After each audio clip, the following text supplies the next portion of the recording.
This week, Sky News has opened the Westminster accounts and been looking for answers on who funds our politics. There doesn't seem to be anybody here. We're trying to get in touch with people from MPM Connect.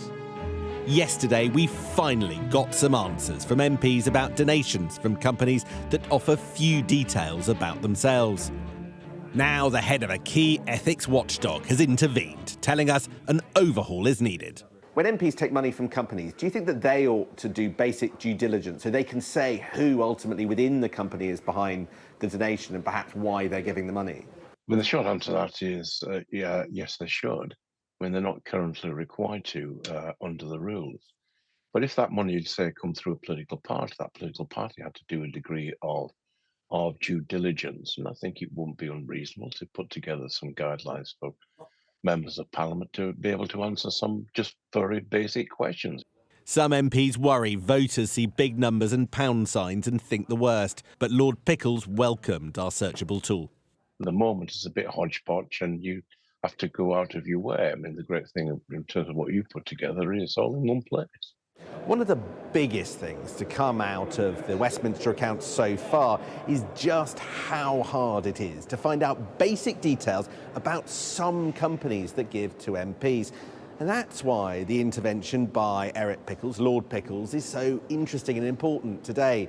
He says that MPs must be able to provide a named individual as being behind a donation, even if it comes from a company. That's a very big change from what happens at the moment.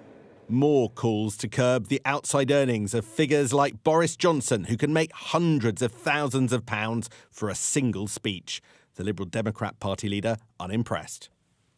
I would suggest that MPs would need to seriously look at themselves as being paid £300,000 for an hour's speech engagement, and then the rules need to be tightened up on that. One reason I really welcome what you're doing with Toy Toys is I want to have that debate again. I want to clean up British politics. I want this transparency. I want tighter rules, and I want to reform party finance. Shadow Foreign Secretary David Lammy has had more outside sources of income than any other MP. All transparent and within the rules, but still mean he has earned around £100,000 for speaking and training engagements since December 2019. Labour's deputy leader told Beth Rigby an ethics commission should rule if MPs should do this in future. It's not just about how much you earn from it, it's actually about how does that contribute to your job as an MP and to public life as a politician. Making huge amounts of money off, things that don't actually represent your constituents, I think is a different matter. But I don't think it's for me to decide that. This is why we'd set up an independent ethics commission that looks at these things. Are MPs properly representing constituents? The issue at the heart of the Westminster accounts. Tomorrow, how money works in Parliament. Sam Coates, Sky News.